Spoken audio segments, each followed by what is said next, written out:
Hey, hi everyone. My name is Dr. Adil. I'm the CEO and consultant neurologist of Neurospace from Pakistan. Welcome to the 48th Middle East and North Africa Stroke Organization Education Academy Cerebrovascular Grand Round.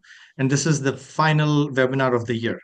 I would like to introduce my co-chair, Dr. Ahmed Nasruddin, who's the associate professor of neurology, University of Egypt. And after a little bit of introduction, he'll introduce himself and we'll move forward.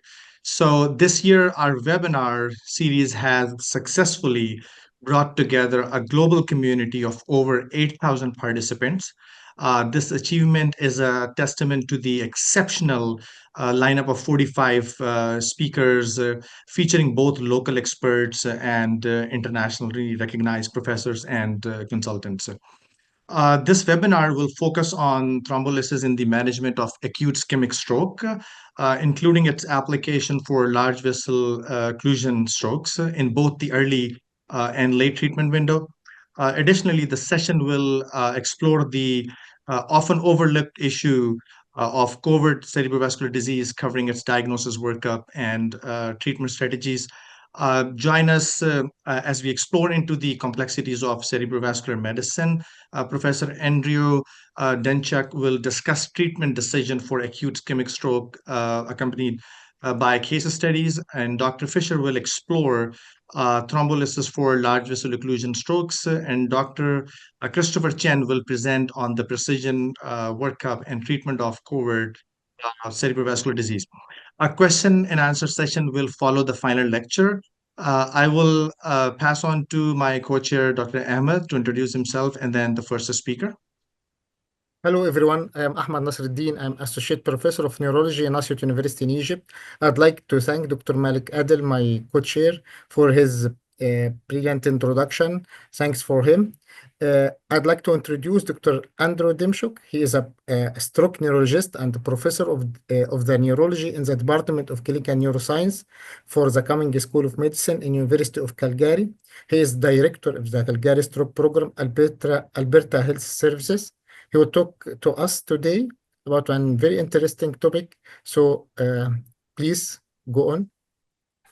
Excellent. Thank you very much, everybody. Everyone see my slides?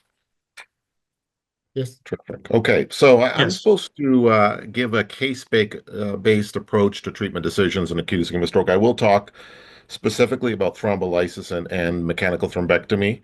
I don't want to sort of steal thunder from my colleagues, so I'll try not to delve into some of their topics overall. I'm going to go through 4 cases here fairly quickly and try to highlight a few interesting dilemmas and challenges around these cases. These are my responsibilities, conflicts, and disclosures. I'm involved in a lot of endovascular lytic type research, including clinical trials. So this is my busy slide. People that know me in Canada know these slides well. This is what I call, this is a cerebral slide that is sort of outlines for how I think about the decision of thrombolysis and how I go about making that decision. Basically, everything on the left here in blue is very favorable, what I would call favorable clinical features and imaging features for treatment. Everything on the right in red is very unfavorable, a red flag or a don't treat type of scenario. And then you get some stuff in here in orange and black where we have at least some uncertainty or concerns or some warning for treatment. So again, the decision making for TPA really relies on us sort of quickly assimilating this information and then making a treatment decision in a matter of a few minutes. For endovascular treatment, it's a more simple decision, frankly. There's a lot of blue on this slide and not a whole lot of red, which outlines the fact that this is a therapy that, with the decision-making process, is in fact a bit easier, I would say, overall. And so we'll talk about both. We'll talk about the treatment together and give some nice examples of this. We'll go through that. So I'll start with the first case. This is a patient who basically presented. I'm just taking some highlights here to keep things moving on speedily, but this is a patient who had some sort of event about a month ago that might have been a TIA, might have been a minor stroke, very mild sort of event, tended to resolve in a few hours. not really clear. Is diabetic. The sugars are elevated in the emergency room at 11 millimole per liter or 200 milligram per deciliter, depending on what units you use. The severity of the deficit is around an NH of 11, so moderate stroke deficit with loss of anti-gravity strength on the right with a mild aphasia. 2 hours in, this is the scan for this patient. Essentially, it's a good scan. There's very little change that I can see in the left hemisphere. I would argue perhaps no obvious change. Even the lentiform caudate looks pretty good insula. This is pretty close to an aspects 10.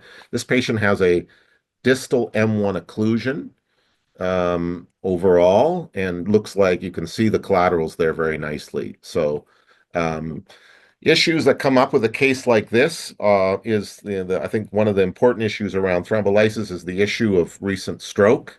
Some sort of event happened in this patient about a month ago. The literature is growing in this area. Essentially, the risk seems to be most elevated in the first 2 weeks.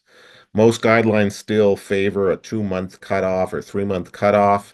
But when you do look at some of the treatment that did occur, safety seems to be reasonable. Symptomatic hemorrhage rates seem to be quite reasonable beyond 2 weeks. So there is some uncertainty about what to do in patients sort of beyond 2 weeks overall. Obviously, we look for evidence of a subacute infarct on the scan. I didn't see any in this particular case. So I was overall reassured about intervening.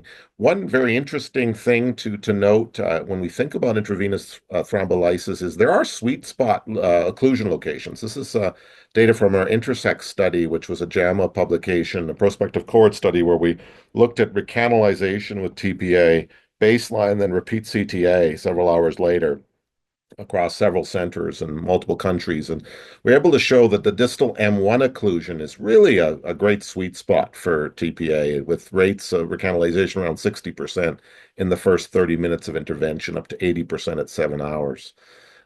Similarly, M2 occlusions are also a pretty high rate. So this is a patient, pretty favorable sweet spot in terms of lesion location.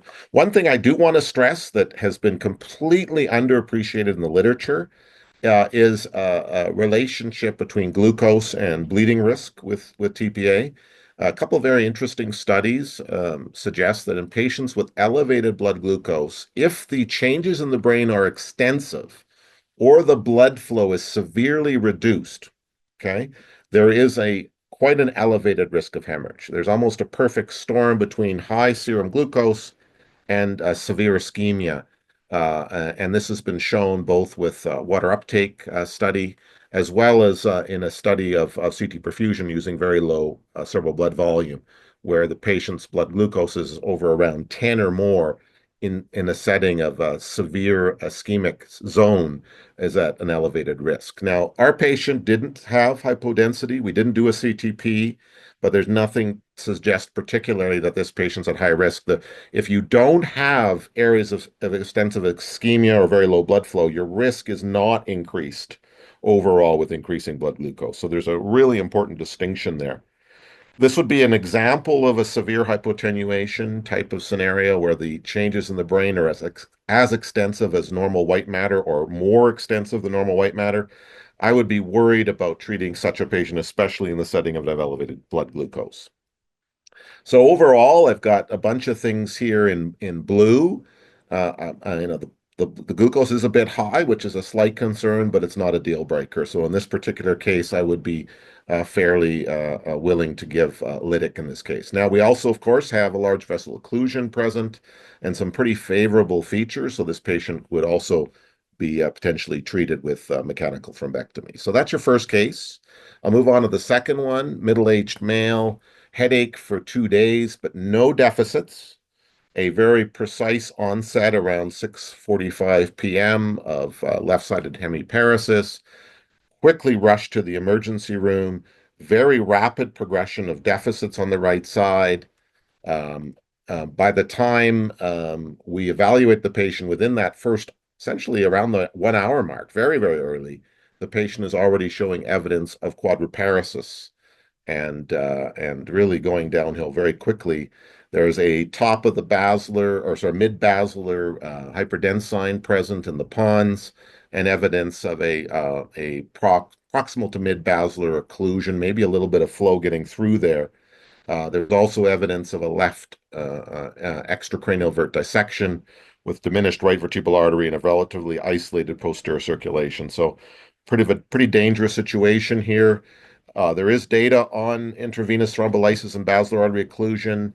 If the clot length of the basilar occlusion, in this case, is a pretty short clot, as you could see on the CTA, pretty high recanalization rates actually with lytics. So lytics certainly have a place in this setting, especially in the smaller basilar occlusions, and they can certainly achieve recanalization. We might have access problems in this case, with the dissection and the diminutive vert on the other side. So, having the thrombolytic option, I think, is a very appropriate thing, and there's some favorable features here in this patient to treat the patient with. Nothing really as a red flag. Patients also, of course, a large vessel occlusion, being a basilar occlusion. Basilar occlusion trials have now clearly demonstrated a benefit to EVT overall, both with MRS-03, MRS-02, as well as reduction in death. But there is an increased risk of symptomatic hemorrhage. So basilar artery occlusion certainly can be treated both with thrombolytics and with EVT.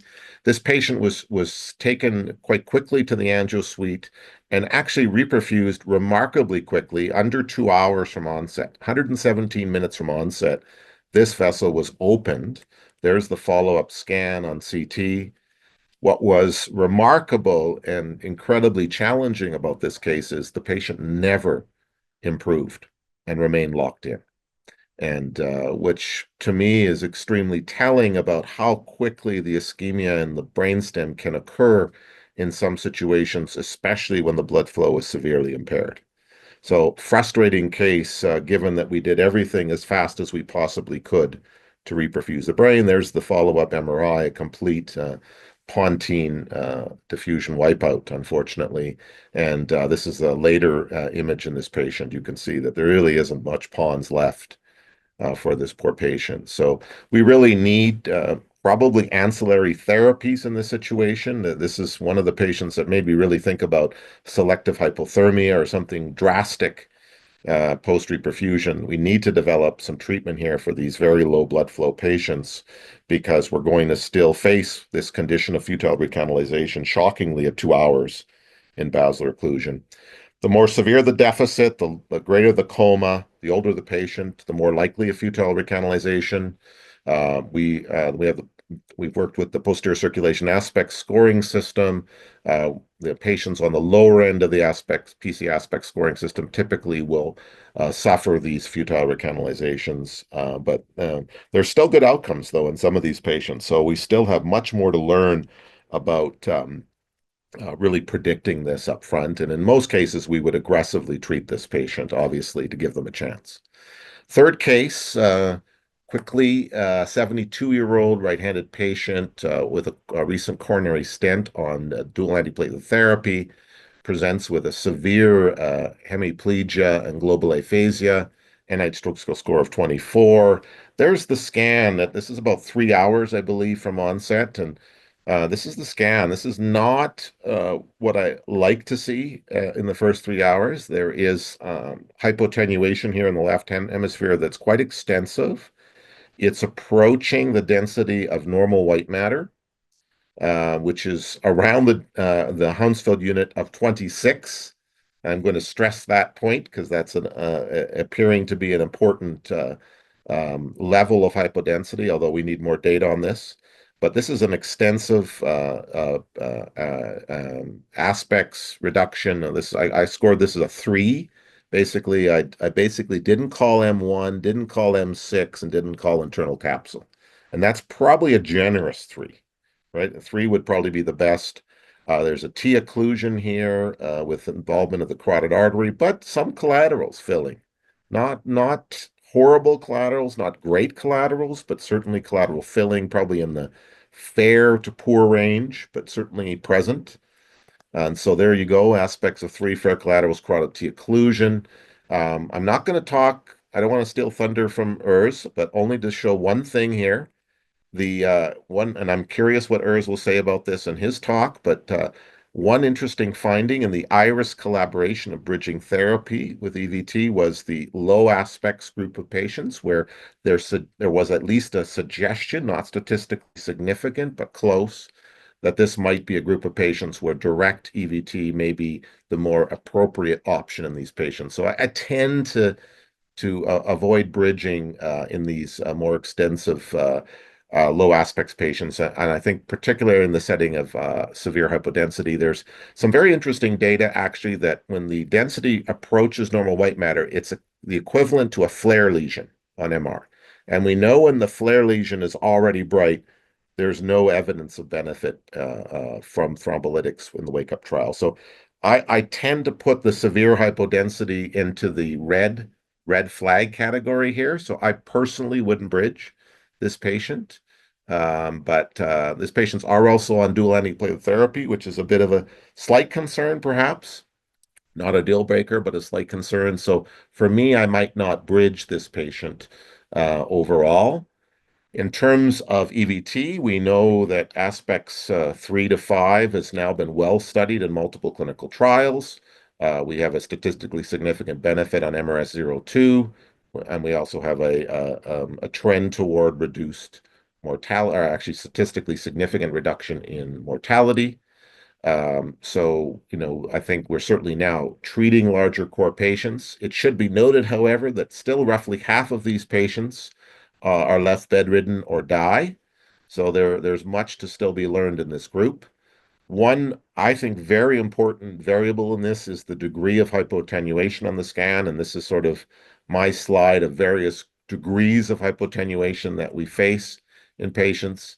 A very interesting analysis, but preliminary, is an analysis from the SELECT-2 data that was done by Vig and Bruce Campbell that I hope will be done with all of the trials, all the large core trials, where they show that patients with large regions of severe hypodensity, which is a Hounsfield unit of 26 or lower, actually did not derive any benefit from EVT and in fact had an increased risk of malignant MC infarction requiring hemicraniectomy. So let's see if this can be replicated in a larger data set of all the trials. But I think it may be important distinction in the large core population of who to treat. So I put severe hypoattenuation for now in red as one of the few red flags for EVT, but that may even be controversial for many. So this one would be a tough one for me. I think overall we would probably treat, but we really have a lot of uncertainty around overall benefit here. We did treat this patient aggressively. We're able to achieve recanalization. Blood pressure was quite high after procedure. There's the recanalization. Blood pressure control in a case like this, I think, is particularly an interesting question as we do worry about bleeding when we're reperfusing into large areas of ischemic core. And we know that going down perhaps below 140 appears to be problematic with increased risk, but we don't really know between 140 and 180 what the best range is. So we are currently randomizing patients post-reperfusion in ACT Global. This trial has taken off very nicely. We've started enrolling in the last 2 months globally, and we're looking at 3 different blood pressure control arms to see which of these are most appropriate in our patients, and we're stratifying by a degree of reperfusion. So hopefully we'll get an answer on this. This particular patient had a post-EVT CT, which I typically do in my large core patients, as I need to decide in this particular case when to initiate DAPT. And if with extensive contrast, that would give me some pause. In this particular patient, there was also a bit of hemorrhagic transformation, not surprisingly, in the basal ganglia. So I might wait a little while before reinitiating DAPT for the coronary stent, but don't want to wait too long in these patients. It's always, I think, still debatable what to do about restarting DAPT in these stented patients. So overall, patients did not improve a lot, and this is typical of the large core trials. If you look at the 24-hour NIH stroke skill score in these trials, they actually have fairly high NIHs at 24 hours. We now have the Hermes 24 score. We published recently in Stroke a very robust way to prognosticate and talk to families on day 2. This is based on your first decimal point of age plus your 24-hour NIH stroke skill score. So it's extremely pragmatic.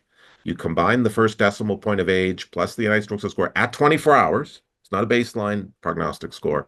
And you can highly predict outcome in these patients. This particular patient would have a 5% chance of good outcome based on what is a 25 on the Hermes 24 score at 24 hours. So this is really about talking to families on day 2 and offering some prognostic information in terms of their ultimate outcomes. Last case I'll quickly show is a patient with a valve on warfarin who presents with some confusion to the emergency room at around 2 hours. The deficits are in fact quite mild. A mild aphasia and right facial droop, can speak in sentences that is understandable. So probably non-disabling for me, but perhaps somewhat debatable. Scan looks very good, not surprisingly. It's a low NIH patient. There's a very tiny M1 occlusion right at the bifurcation there. It's questionable if that's even an occlusion or it could be a tight stenosis, but there's some sort of near occlusive lesion there in this particular patient. So should we treat this patient with lytics? Well, in my eyes, we need to wait for the INR for sure. If based on the warfarin, we don't generally use lytics if the INR is over 1.7. But I'm also concerned that this patient's actually a non-disabling less than 5 stroke. And we now have the Tempo 2 results recently published, Sheila Kutz's trial, outlining that there was no benefit from thrombolysis over control in essentially a non-disabling minor stroke population, even with a proven occlusion. And much to our surprise in this trial, we thought we would reduce progression and recurrence by reperfusing. Didn't see either. And it may be that we're getting clot migration or reembolization or other things happening here that offset any recanalization benefit that we saw overall. But we didn't even see a difference in EVT rescue in the Tempo 2. So generally, we've taken a very conservative approach to these patients. As for EVT therapy, well, large vessel occlusion is usually a green light for treatment, but this patient has an NIH of 5 or less. And currently, our guidelines would suggest we have uncertainty around the benefit of mechanical thrombectomy in the 5 or less group. And we have 2 randomized trials currently enrolling patients with large vessel occlusions to either immediate mechanical thrombectomy or initial medical management. And so hopefully someday soon we'll have more data with regard to this. One reason to consider reperfusion is to prevent deterioration. This is a patient who actually has a fairly low likelihood of deterioration, a distal M1 occlusion with a very short thrombus length, overall has a risk of deterioration of probably around 10%. And so probably need a higher risk of deterioration to truly demonstrate a benefit. So in summary, thrombolysis decision-making is quite cerebral. Hyperglycemia and non-contra CT hypodensity does suggest an increased ICH risk with TPA. We do see some fluid recanalization, especially in our high NIH stroke skill score severe ischemic patients. Large core VT is an effective therapy, but I do think we need some better selection criteria here, and I wait for the pooled data. Low NIH, non-disabling stroke reperfusion therapy remains very uncertain as the prognosis is generally very good. So I will stop there. I'm right on time. So I'll pass it over to my colleagues. Thank you. Thank you, sir, for your interesting presentation. Much appreciated. And again, please type the question in the question box. All of the question would be answered at the end of the session. Now I let Dr. Malik to introduce Dr. Urs Fischer. Great presentation by Dr. Damtak. Our next speakers, we are honored to introduce Professor Fischer, the Director and Chairman of the Department of Neurology at University Hospital Bern, Switzerland, a renowned clinician scientist specialized in stroke and brain health. Professor Fischer has led a number of clinical trials, including SWIFT, DIRECT, and SWITCH.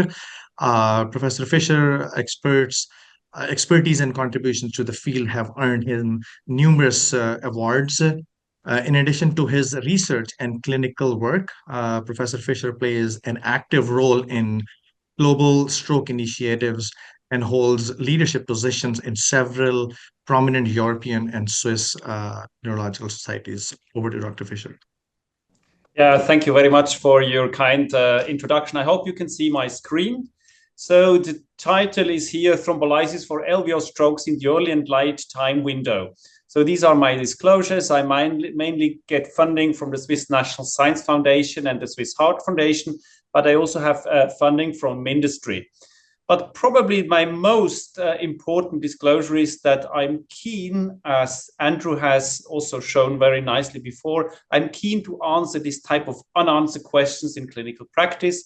And that's the reason why I'm infected with an infectious disease called the trial fever. And I try to answer the questions with my colleagues in global networks, as also is the same disease which Andrew is suffering on. So I always try to start with cases, and Andrew has nicely shown the dilemmas we are facing as clinicians in our daily clinical practice. And let me show here, that was a 37-year-old female. She came to our emergency department with an NIH stroke scale of 16. And we had the chance to perform an MRI in the acute phase. You can see that she has already some kind of diffusion restriction. And in the time of flight angiography, you can see that the M1 segment of the right MCA is occluded. And the beauty of the MR imaging in the emergency room is that you have the possibility to perform SWI images, and you can even measure the length of the clot.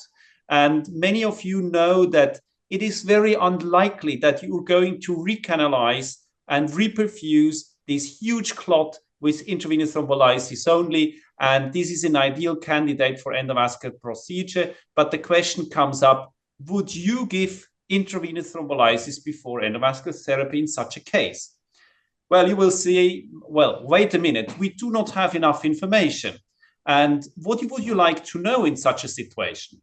Okay, I give you some more information, relevant information. First of all, you have to know, obviously, whether the patient has a contraindication for intravenous thrombolysis, yes or no.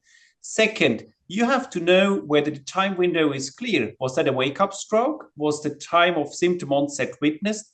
And most importantly, was it within the first 4.5 hours or was it after 4.5 hours? And in which setting are you? Are you in a primary stroke center where you do not have no access to endovascular therapy? And if you want to perform endovascular therapy, you have to ship the patient to the next endovascular capable center? Or are you at a center where you know that your neurointerventionist has the possibility to immediately retrieve the clot? So I think the settings, they really are important here. So we have the drip and ship scenario where a patient is coming into a smaller hospital, which is intravenous thrombolysis ready, but not endovascular capable. You have the mothership concept where you can perform both. And last but not least, in some areas around the globe, you also have the possibility of the mobile stroke unit. So for me, it is quite clear. If you are in the drip and ship scenario and the mobile stroke unit scenario, please give the intravenous thrombolysis because these patients are coming in early unless you have a contraindication. However, and please keep in mind, there are no trials comparing bridging thrombolysis with direct mechanical thrombectomy in that setting. But what we know from our pathophysiological understanding, in that setting, intravenous thrombolysis should be given unless you have a contraindication or new evidence. So what about intravenous thrombolysis in large vessel occlusion in mothership patients? And let me have a short historical perspective. It is the fate of the history that intravenous thrombolysis has been invented prior endovascular therapy. But imagine it would have been the other way around. If endovascular therapy would have been proven to be beneficial prior intravenous thrombolysis, what would we do? We would do a trial adding intravenous thrombolysis on top of endovascular therapy. And in the meantime, as you can see here, the world has dramatically changed. So nowadays, things have become much more quicker. And that's the same also in the angio lab. So people are performing the procedure much quicker than 20 years ago. So the question is, do we need really intravenous thrombolysis in a mothership setting prior endovascular therapy? And I started to give my first talk on that topic already quite a long time ago. And what are the potential risks and benefits? Well, the benefits are better pre-interventional reperfusion, better reperfusion access, and obviously also better outcome. On the other hand, we are scared of having more hemorrhages, especially more symptomatic intracranial hemorrhage. And when I started to give these talks, and that was in 2017 at the International Stroke Conference in Houston, it's quite challenging to take a position which nobody believes in. But it started to become quite scary, because a lot of people said, well, that is dangerous what you're doing. You are withholding the evidence-based therapy to our patient. How can you dare, and how can you do such a trial? And we never really wanted to get rid of lysis. But for us, the main question is, should we give lysis before, during, or after thrombectomy? And given the fact that you can answer only one question with a trial, we said, okay, let's start to discuss the question first. Should we give lysis prior endovascular therapy or not? And what was the evidence in 2016? We only had retrospective data. So in my center where I grew up, endovascular therapy was performed before intravenous thrombolysis. So it was quite often that we just performed direct mechanical thrombectomy. And then we started with the more evidence coming up. We started to combine intravenous thrombolysis and endovascular therapy. And we had the possibility in this retrospective series to compare the both different treatment arms. And we could not find any difference. Nevertheless, the retrospective series, and there were also others looking at that. And, there were a lot of papers popping up at the time. And there were bridging believers and bridging non-believers. And it was, we had a lot of papers showing the benefit, but none of these papers were really randomized data. So if you really want to know the answer, you need to do a randomized controlled trial. And obviously, you have to start in the early time window. So that is what we did with the so-called SWIFT Direct study. And I will briefly sum up the results. It was a European North American trial with 48 sites. And we randomized patients into direct mechanical thrombectomy versus intravenous thrombolysis, followed by mechanical thrombectomy. And overall, there were no major difference in outcome. However, we were not able to prove the so-called non-inferiority. So what does it mean? We were not able to show that direct mechanical thrombectomy is equally effective than bridging thrombolysis. And we published our data in The Lancet. Nevertheless, what should you do now? And we were not the only one publishing on performing trials on the same topic. So as you can see here, there were 6 trials on the same topic. And if you look at the results, the SKIP trial was underpowered. There were 2 showing non-inferiority, and 3 were not able to show non-inferiority. So what we then did, we reached out to all these trialists all over the world, and we said, hey, let's come together, let's pool the data, and let's perform an individual participant data meta-analysis. And this individual participant data meta-analysis was called IRIS.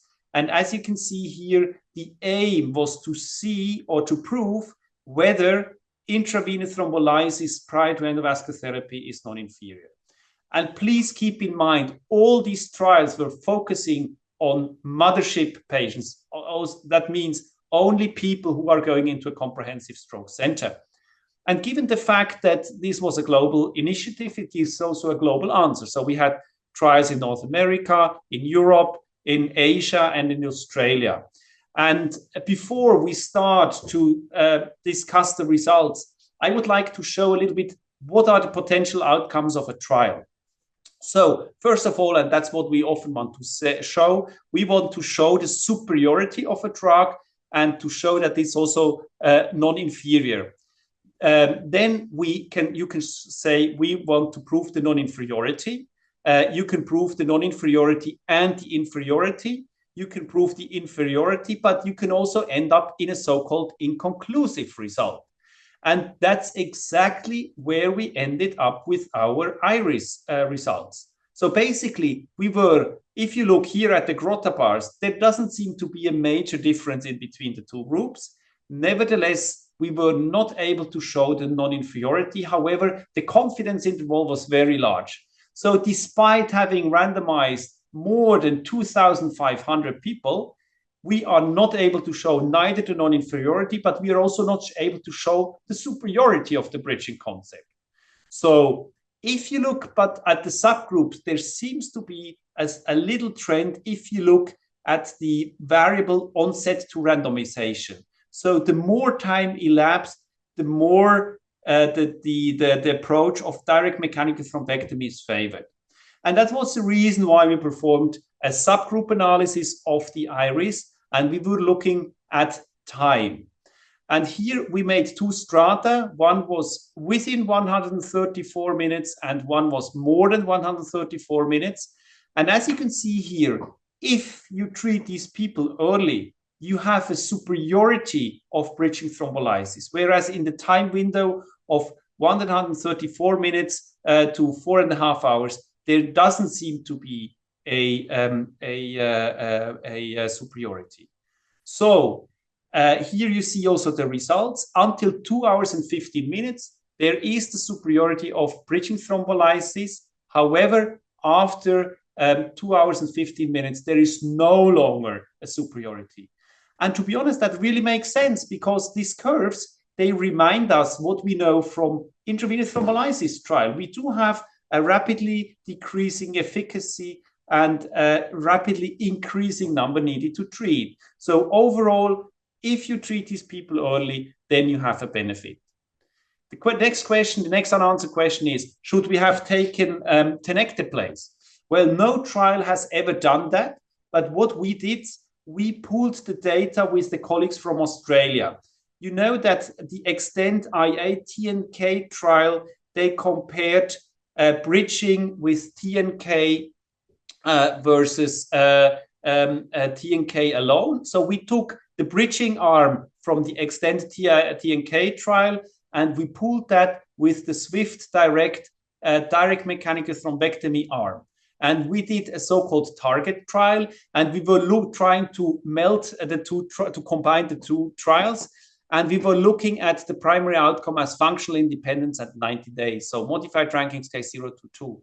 We also were looking at shift analysis, freedom of disability, mortality, and hemorrhage rates. And overall, I just show you the conclusion. Bridging thrombolysis with TNK did not result in increased rates of functional outcome. However, bridging with TNK resulted in improved functional outcome across the full ordinal modified ranking scale. So the shift analysis was positive, and also modified ranking scale 0 to 1. So the improvement in outcome was more pronounced when only investigated patients with early onset. Again, also here we took the time window. So what is the take of that trial? Obviously, that's a combination of two different clinical trials. However, it shows a similar results that bridging with TNK seems to be effective in the early, but not in the later time window. And bridging trials are underway, Bridge TNK and Direct TNK. So let me conclude the first part, intravenous thrombolysis in LVO. Trip and ship, give IVT whenever possible, even though not evidence-based. Mothership, give IVT when no contraindications. The benefit is the greatest when applied early. Mothership, if bleeding risk is increased, direct endovascular therapy is justified, and there are ongoing trials on bridging with TNK. Let me come now to the second part, the late time window. Intravenous thrombolysis for wake-up stroke. I will make that very briefly because these results are very well known. That's the wake-up trial by the colleagues from Hamburg, where they had MR-selected people, and what they nicely could show that in people with a wake-up stroke, when there was no diffusion flare mismatch, that it is safe and effective to treat the patients with intravenous alteplase, as you can see here. However, rates of death are increased, as well as rates of symptomatic intracranial hemorrhage. So what about CT? Do we always need an MRI, or can we also use a CT scan? And the TWIST trial was looking whether people with a CT receiving tenecteplase have a better outcome when in the wake-up scenario. And unfortunately, TWIST was not showing an improved outcome. However, they miss the primary outcome really, really very, very sharp. So, but basically, it is not recommended to give that. What about now in the extended time window? Is intravenous thrombolysis also safe and efficacious in the time windows of 4.5 to 9 hours after symptom onset? And there's a very nice study from the colleagues from Australia, from Bruce Campbell and colleagues, where they looked at the perfusion mismatch. And so they randomly assigned people to intravenous alteplase or placebo between 4.5 and 9 hours after stroke onset or on awakening with stroke if they had a perfusion mismatch on CT. And here you see the results of the EXTEND trial. Overall, you see that people with the alteplase had a benefit compared to placebo. However, also here, rates of symptomatic intracranial hemorrhage were increased. So they conclude that the use of alteplase between 4.5 and 9 hours after stroke onset or at the time the patient awoke with stroke symptoms resulted in a higher percentage of patients with no or minor neurological deficits than with placebo.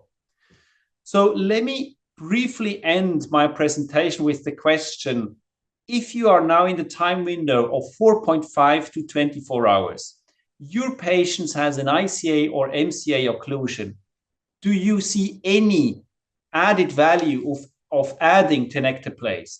And there is a very nice trial which has just been published this year in the New England Journal of Medicine by Greg Albers and Bruce Campbell, the so-called Timeless trial. So they took people with a proven ICA, MCA occlusion, and they had a perfusion mismatch in the time window of 4.5 to 24 hours. And the primary endpoint was the modified ranking scale shift at 90 days. And as you can see here, unfortunately, they were not able to show a beneficial effect at when adding TNK in that scenario.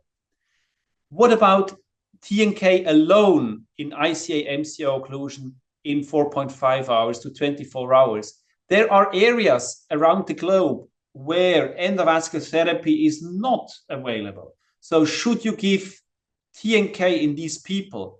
And this trial has also just been published in the New England Journal this year, the TRACE-3 trial from China. And they could show that if you do have a patient in the time window between 4.5 and 24 hours with an ICA M1 or M2 occlusion, and if you cannot proceed to endovascular therapy, then you can improve the rate of good functional outcome in these people at 90 days.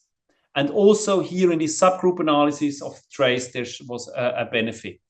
So intravenous thrombolysis in the late time window, wake-up stroke without LVO, intravenous thrombolysis based on imaging selection, 4.5 hours without LVO, intravenous thrombolysis after imaging selection, 4.5 to 24 hours with LVO. I would not give intravenous thrombolysis on top of endovascular therapy. However, if endovascular therapy is not available, you can give intravenous thrombolysis. So what are the next questions? Obviously, the next questions which we have to tackle, should we give intra-arterial lytics after endovascular therapy? But this, and there are a lot of trials ongoing. We are running the Techno trial, and I hope that, you know, in 2 years' time, you're going to invite me to give another lecture on this topic. So with that, I would like to conclude. And for those who want to learn more, here in Europe, we do have a stroke winter school. We also have a European stroke master. That's, by the way, a very interesting program, which starts in February 2026, and where you can learn more about stroke treatment. And last but not least, join us in beautiful Helsinki in May 2025 for the best stroke conference in the world. Thank you very much for your attention.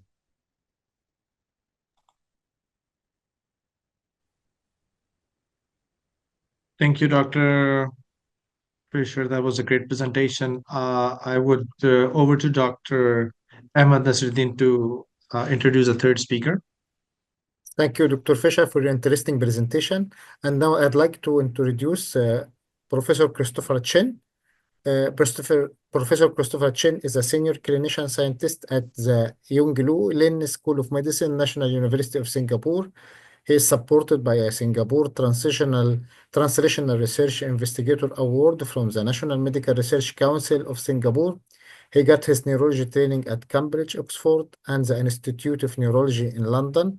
He has published more than 500 peer-reviewed papers and is very well known by co-chairing the World Stroke Organization, famous Future Stroke Leaders programs. He helps to enhance mentorship of young academics and clinicians through his roles as a president of Asian Society Against Dementia and Asian Oceanian Association of Neurology. Now we will go to the recorded lecture of the Professor Chen. Thank you.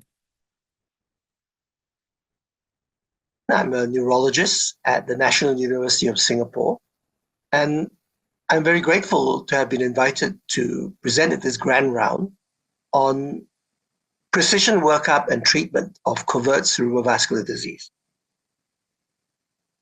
For those of you who already know very much about the subject, you won't be surprised to hear that I don't have any ready answers as to how we're going to achieve this. However, I think that precision medicine is a laudable goal, and we are making progress.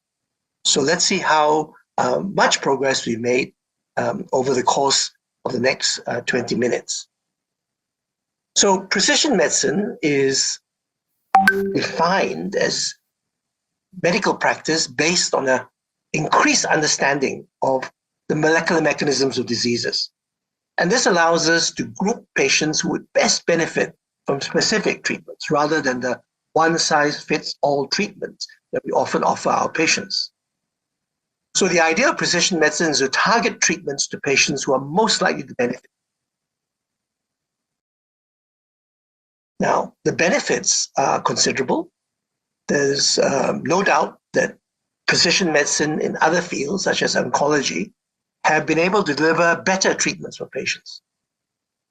Not only do patients receive a medication which can potentially deliver clinical benefit, but that these treatments are of improved efficacy, they improve overall survival, and importantly, they also reduce adverse events. And by doing so, we deliver benefits for healthcare systems and to society, because we can use precision medicine to prevent and predict disease, to improve patient management, to prevent or delay more expensive care, so reducing costs, and therefore allowing our scarce and limited healthcare resources to be used more efficiently. And hopefully, we also can reduce hospitalization. Moreover, precision medicine can help us develop more efficiently new medications, because we can use precision medicine to develop more effective clinical trials with a reduction in costs, because it's more efficient. And of course, more ethical clinical trials, because we then have a better idea of who we should be treating, who we shouldn't be treating, because of increased benefits and reduced risk. So, the ability to target therapies relies on what we call biomarkers, which are objectively measured biological traits. They can be genetic, they can be substances in the blood, they can be imaging, which indicate pathological processes. And we can use diverse modern diagnostic tools to determine a patient's biomarker status. And biomarkers allow us to identify who will benefit from specific patients, and of course, who may be at risk of severe side effects. So let's move on to the topic of covert stroke. We are all more than aware of overt stroke because it attracts our attention and the patient's and family's attention and consumes quite a lot of resources. I'm sure all of us are very busy treating acute stroke. But the advances in neuroimaging, which we use to treat and to diagnose and treat acute stroke, have also shown us that a lot more needs to be learned about the covert vascular disease that also damages brain structure and function in less dramatic ways. And I will talk to you about several kinds of MRI findings, which are very common in the elderly and turn out really not to be benign.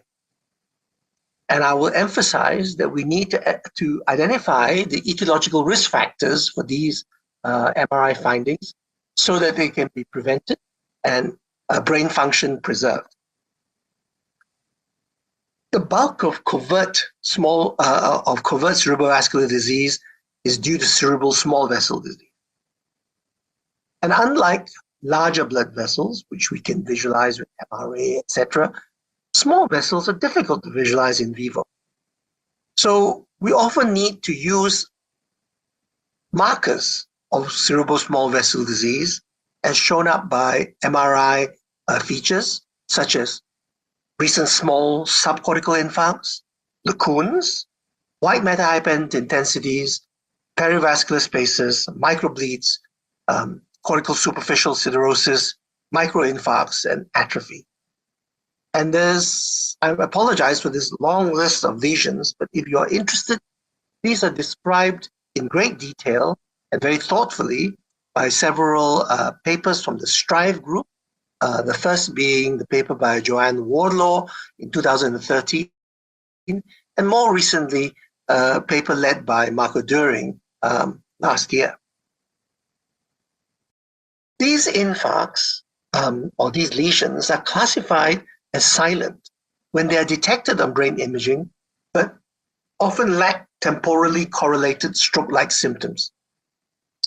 And the presence of these covert or silent brain infarcts can reach up to 28%. They are known to increase with age, and they're higher in those with a previous history of stroke or dementia. Moreover, finding such silent brain infarcts increases the risk of subsequent stroke as well as cognitive impairment. So they are of consequence.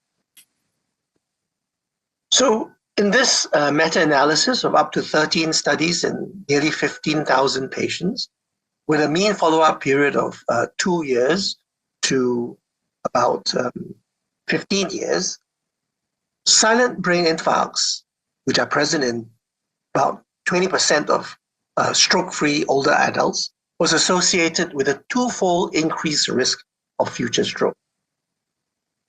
Other studies have shown that these silent brain infarcts more than double the risk of dementia and also increase the risk for mild cognitive impairment.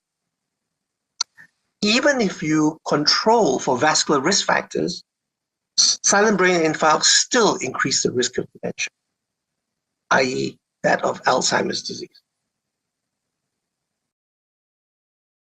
So unlike large vessel disease, small vessel disease is difficult to visualize, and we use MRI characteristics to identify cases. And these MRI changes include this list below: recent small subcortical infarcts, lacunes, white matter hyperintensities, perivascular spaces, microbleeds, superficial siderosis, microinfarcts, and atrophy. Now, it's a long list, and for those of you who are interested in finding out more, the subject is well reviewed in 2 important papers on the STRIVE group, one in 2013, and more recently an update in 2023. What about white matter hyperintensities? Well, again, a meta-analysis of many longitudinal studies evaluating the association of white matter hyperintensities showed that there was an increased risk of stroke, cognitive decline, dementia, and death. And these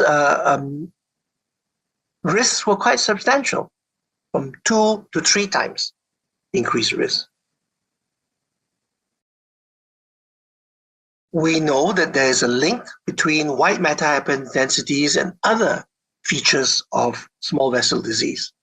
So the best studied has been the link between white matter hyperintensities and lacunes. So lacunes can either disappear, they can cavitate, or remain as white matter disease. And white matter disease can grow at the edge of lacunar infarct and white matter hyperintensities are associated with atrophy. And our understanding of the causes of white matter hyperintensities was significantly affected by this important study conducted in Canada, where 5 patients with significant white matter disease had weekly MRI scans done for 16 consecutive weeks. And what this study showed was that tiny, covert, asymptomatic DWI lesions arose de novo in the cerebral white matter. And these lesions then turned into what appeared to be indistinguishable from white matter hyperintensities. In our own work, we've also been able to detect these covert acute DWI infarcts. So we studied 700 subjects over a period of 2 years, labeled DWI lesions as acute incidental infarcts if there were no symptoms. 1% of our patients had these acute incidental infarcts. They were older than those who didn't have these infarcts, and those subjects with acute incidental infarcts had increased vascular risk factors. Importantly, when we probe further, these subjects who had so-called silent strokes actually had some mild symptoms in the days beforehand. So in 4 out of the 7 subjects, these symptoms, including confusion and ataxia, were reported to or noted by families, but were dismissed as not requiring medical attention and were attributed to their ongoing cognitive impairment or to confusion. We also discovered that these acute infarcts were more common in those who had cognitive impairment. You can see that less than 1% of subjects with no cognitive impairment, increasing to 2% of those with MCI and 4% of those with dementia. And they were associated with chronic lacunes and microbleeds. So we concluded that silent acute infarcts are associated with cognitive impairment and dementia, and that in future, control of vascular risk factors and prevention of stroke may be critical in this group to minimize the development and progression of cognitive impairment and dementia. We emphasized that these subjects with silent acute stroke were actually not that silent, and perhaps our patients and their families should be educated about recognition of stroke-like symptoms. Of course, we need clinical trials to improve management, and there needs to be animal models to investigate mechanisms. And one of the mechanisms may be this interesting phenomenon of microbleeds. So in neuropathological studies, acute DWI lesions were found to be associated with increasingly large numbers of microbleeds. So you might ask, what are these microinfarcts? So microinfarcts are small cystic or gliotic lesions, and they are prevalent, 24% of non-demented elderly, but increase dramatically in cases of vascular dementia and Alzheimer's. In fact, neuropathological studies have shown that these are actually the best, the most predictive substrate for vascular dementia. Moreover, in studies performed in the US, it has been shown that they have an additive effect to Alzheimer's pathology. So for every level of Alzheimer's pathology, if you have microinfarcts, you're more likely to express cognitive impairment and dementia. These lesions could not be detected with standard methods until the advent of high-strength MRI. So my colleagues in Utrecht discovered that if you look carefully at patients undergoing 70 MRI, you could see these little bite-like lesions on the cortical ribbon, which they showed using neuropathological samples to be related to cortical microinfarcts. Importantly, these lesions are also visible on treaty. Up to a third of lesions visible on 7T can also be seen on treaty, and most of the treaty lesions are also visible. So we went on to look at our patients in the memory clinic and found that a substantial number, up to a third, had microinfarcts, and that these microinfarcts were related to cortical function, such as language, visual construction, and memory. Moreover, they were also associated with vascular dementia. We looked at the risk factors for cortical microinfarcts in a community-acquired study and showed again, not surprisingly, that microinfarcts were associated with a history of stroke, history of cardiovascular disease, as well as risk factors such as hyperlipidemia. So our treaty MRI study showed that cortical microinfarcts were common, at least in Asian memory clinic patients and in the community, and they were associated with markers of cerebral small vessel disease as well as large vessel disease, and they were related with to tasks involving cortical function, and may be a distinct marker of cerebrovascular disease in dementia and a potential biomarker. So turning to treatment, a recent guideline concluded that we have, unfortunately, very little direct evidence for how to treat covert small vessel disease. And this evidence is mostly of low quality. Nevertheless, the guideline team, recommended that patients with covert small vessel disease and hypertension should have their blood pressure well controlled. But antiplatelet drugs are not at this time recommended, nor is lipid lowering. Lifestyle changes are recommended, such as smoking cessation, regular exercise, healthy diet, good sleep habits, etc. And they call for more randomized clinical trials with clinical endpoints for covert small vessel disease. What is the evidence for blood pressure lowering? And this comes really from randomized controlled trials using white matter hyperintensity progression as an outcome. As you can see from this chart, that there are trials which have been done on patients with hypertension and diabetes. And really, these trials suggest that if you have more intensive blood pressure control, it can lead to reduction of white matter hyperintensity progression.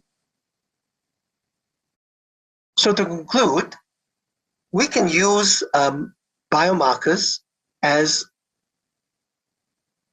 indicators of significant small vessel disease. And more recently, it's been shown that other biomarkers such as microbleeds and superficial cirrhosis may also be useful guides for treatment. So in this analysis from the large cohorts of up to 20,000 subjects with ischemic stroke looking at microbleeds, you can see from this busy chart that actually there are associations with microbleeds and further recurrent events. But these recurrent events are much more common in terms of ischemic stroke rather than intracranial hemorrhage. So it should be understood that even if you have microbleeds, your risk of having an ischemic event is higher than that of having a hemorrhagic event. So we should not cut down on our efforts to reduce ischemic stroke. And this has led to a recent review, and here's a diagram suggesting how we act if we find microbleeds. So in terms of antiplatelets, as you can see, across the whole spectrum of microbleeds, no modification is of treatment is needed, apart from perhaps dual antiplatelets patients with multifocal microbleeds. And in terms of anticoagulation, it might be considered a good idea to avoid warfarin, other newer anticoagulants.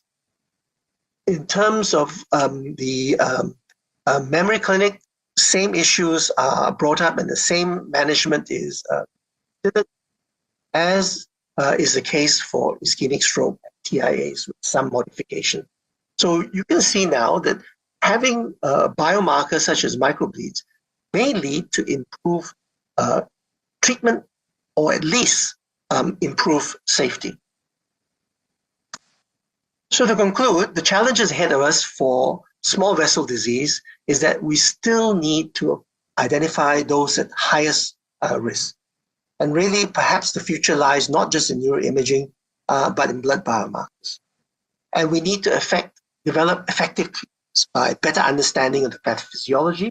And here, biomarkers will definitely play a role, as they will in designing and performing well-designed, thought-out trials. So blood biomarkers in small vessel disease or in ischemic, in cerebrovascular disease has been recently reviewed. And here's a paper from our group suggesting that there are quite a number of blood biomarkers that we could use to look at endothelial dysfunction, to look at inflammation, markers of oxidative stress, etc., in order to go and sort of see whether patients have cerebrovascular disease and what the underlying mechanisms might be. Furthermore, in the recent paper on better frameworks for clinical trials, we have emphasized that we need to use these blood biomarkers, to select patients and to improve the efficiency of trials. So in this case, by using brain imaging, we can enrich trials and we can also reduce sample size because they are useful clinical outcomes. So here's a table suggesting that if we use different brain biomarkers for treatment trials, you can reduce the sample size considerably. So I conclude by saying that the burden of silent cerebrovascular disease is unfortunately at the moment under-recognized and often ignored, but they remain very important, and we have to strive towards precision medicine for covert cerebrovascular disease. Thank you very much.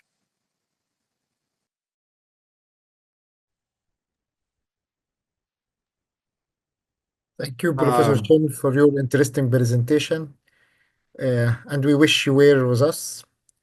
Now, coming back to the questions, and we have an open question.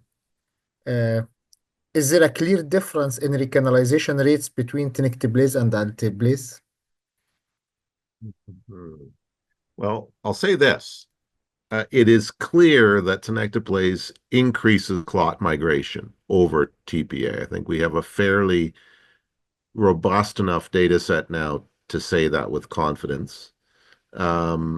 The recanalization differences, I think there's certainly in growing bit of evidence, there may be a slight edge to tenecteplase over alteplase. Anecdotally, I can tell you in my own personal experience in switching, I have seen more dramatic reperfusion, especially from a primary stroke center en route with M1 occlusion. So I'm of the belief there probably is a clinically important difference, but it's not huge, okay, overall. So I would say wait for more data, but the trends are definitely favoring tenecteplase slightly. Urs? Dr. Demchuk, I have a quick question regarding your fourth case, very interesting, where the NIH stroke scale was 4, and you said disabling deficit, non-disabling deficit, and the TPA was not recommended. Do you see a role of any advanced imaging like we do in an extended window? Because I have seen in my practice there are a fair number of patients who deteriorates if you don't push TPA despite a non-disabling deficit. What's your take on that? Tempo 2 has answered that question to me quite definitively. There was a significant amount of advanced imaging in Tempo 2. There was a lot of CT perfusion, for example.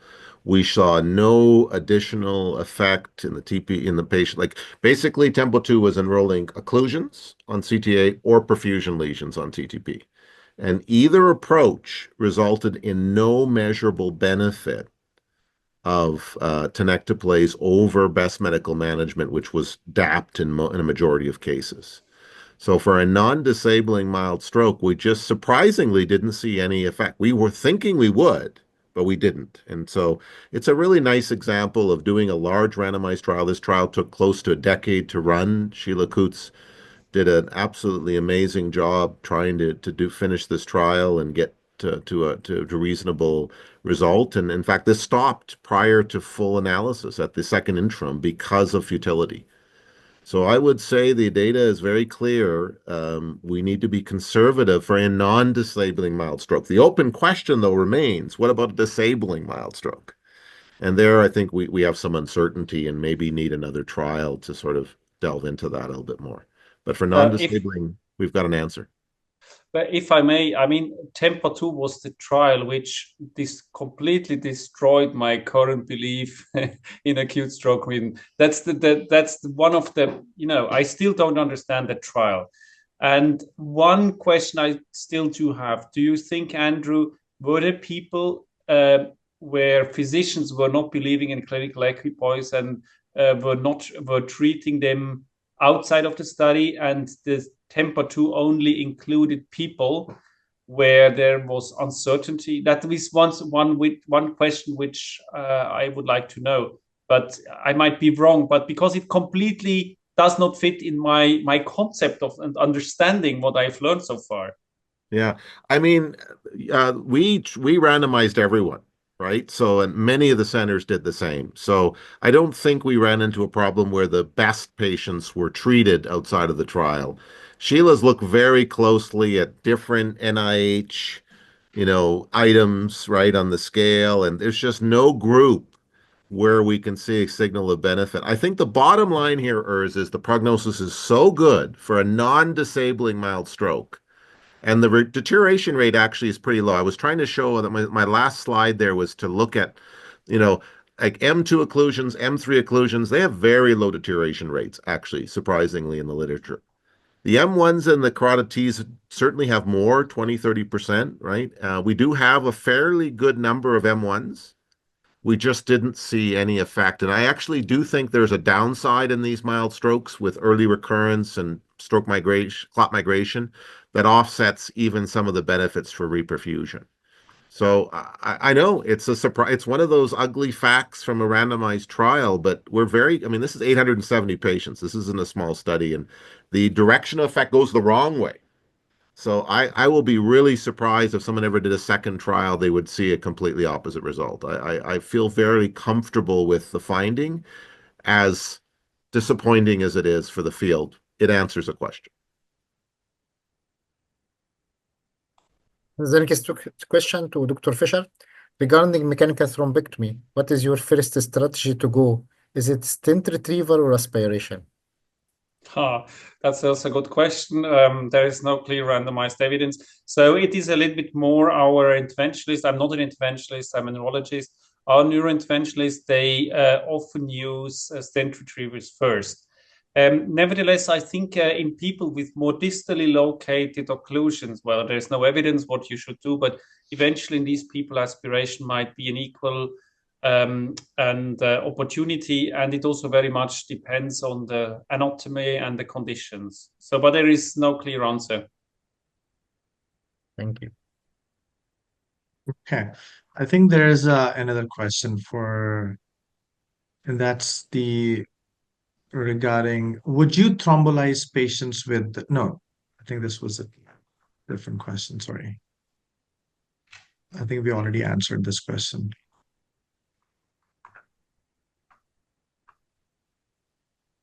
I think there's another question about the correlation between aspect and CT perfusion and large core infarcts. Right. Can aspects only guide on mechanical thrombectomy in this group? Any reference to share?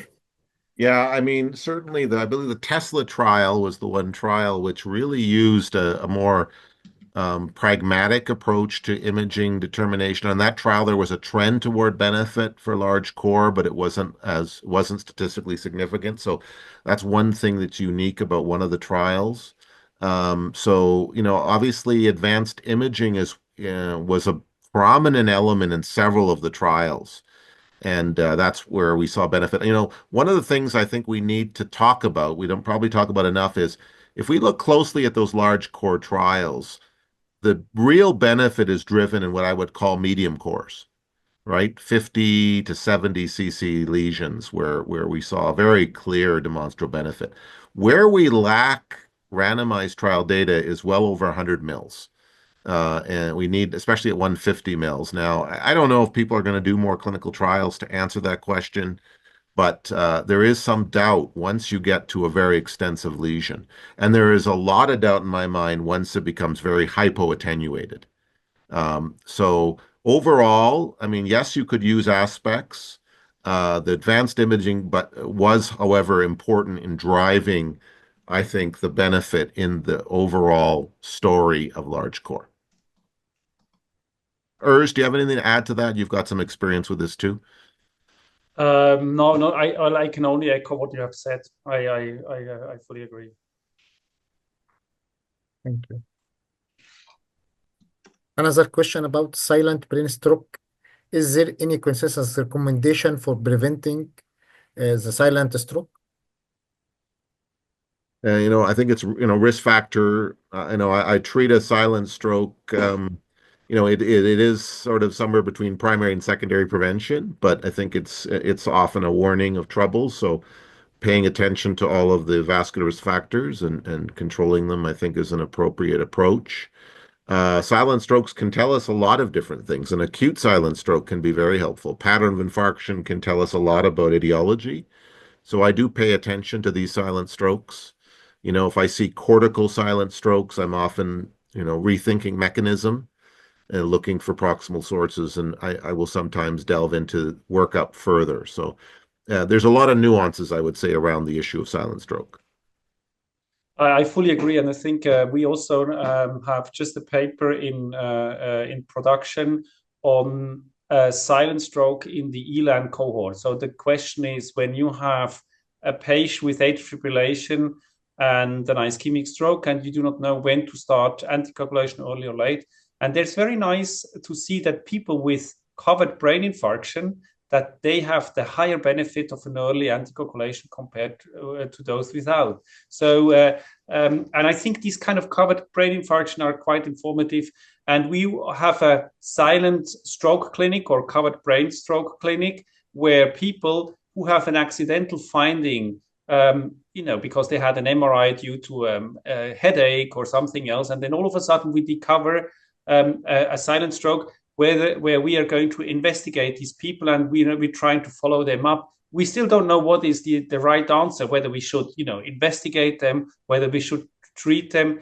Nevertheless, if we do see a lesion in the brain, and we all know that we have eloquent and non-eloquent areas, and if you have a stroke in the brain, which you have not noticed, why shouldn't you investigate and treat that? So for us, it's quite clear you should proceed. Great. There's another question. In the absence of CTP and MR, is phase 2 CTA a good tool to use instead? I have observed that CTA phase 2 signal corresponds to post intervention ischemia. Oh yeah, I mean Urs knows this well. We're a multi-phase CTA place, so we're big fans of this. You get a tremendous amount of information from a multi-phase CTA that can actually help you avoid the need for a higher radiation dose CTP. And so we do this all the time. The delayed washout you see on the second and third phase of the CTA correlates very nicely with the Tmax wedge lesion on a CT perfusion study. So it can provide you with very useful information for what I would say very pragmatic, quick decision making. There are examples, however, where CTP can be very helpful. I'm a huge fan of CTP when I'm wondering if it's a mimic. I really like CTP in a mimic situation where I'm like, is this really a stroke? I'm not sure. If the CTP shows normal, normal blood flow or increased blood flow or non-vascular territory blood flow abnormalities, then it's often a really useful clue for mimic. But for your sort of major decision making, we're very comfortable with multi-phase CTA to do a lot of that. If I may, Andrew, I agree with CTP for stroke mimics, but if you have the chance to perform MRI for stroke mimics, you do not need MRI for every stroke patient. If a patient has a severe stroke, you do not need MRI. But for the fluctuating aphasias, for the headaches where you're not sure, for the dizziness, oh my God, that's such a blessing, because you do not have to admit the patient if he has a migraine, or you can just send him home. So it is cheaper to do an MRI in first place. And I remember when I was invited in Vietnam to the Asian Stroke School, they had built a hospital, a public hospital, where they did MRI as a first procedure. And I'm pretty much convinced it's much more cost effective than doing a CT, admitting the patient, and doing the MR on day 3. And you have much more costs. So for these people, MRI is a blessing. Yes, it's really neat you say that, Urs. We're actually trying to make an argument for just that in our hospital.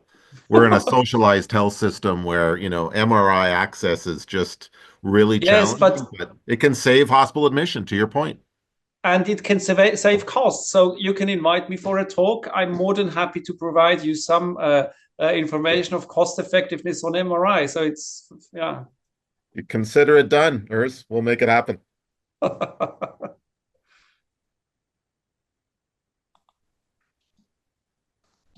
There is many questions which were answered by Dr. Fisher directly, but one question is interesting for me. Is it wise to use 0.6 milligram per kilogram dose of TPA instead of 0.9 milligram per kilogram?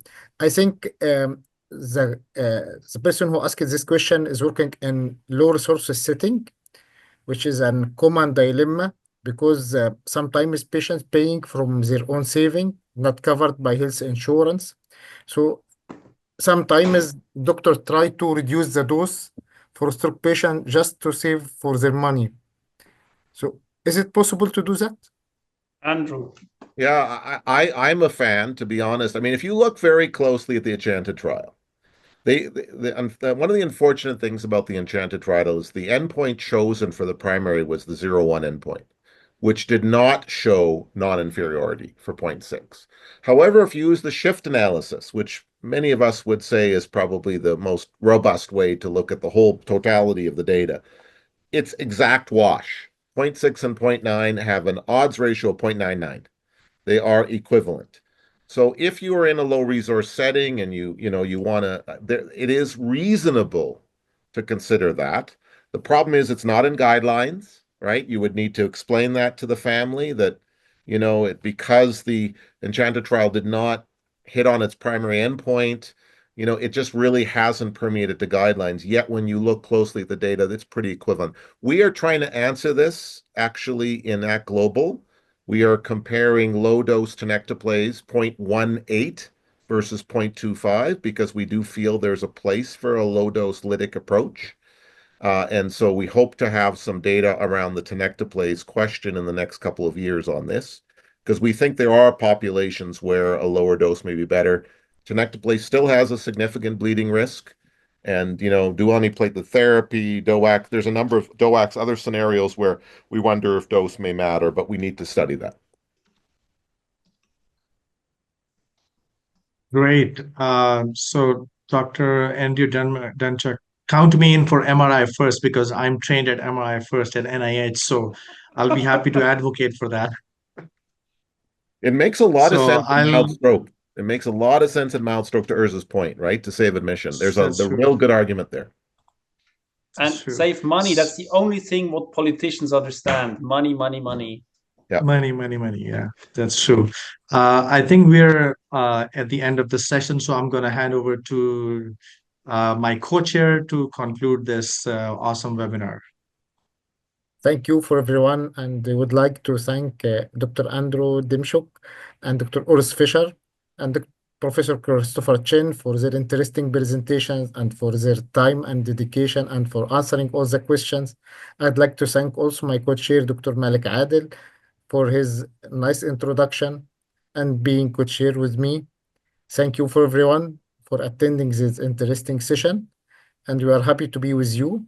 And I'd like to thank you all. Thank you, everyone. Thank you. Happy holidays. Bye. Thank you. Bye.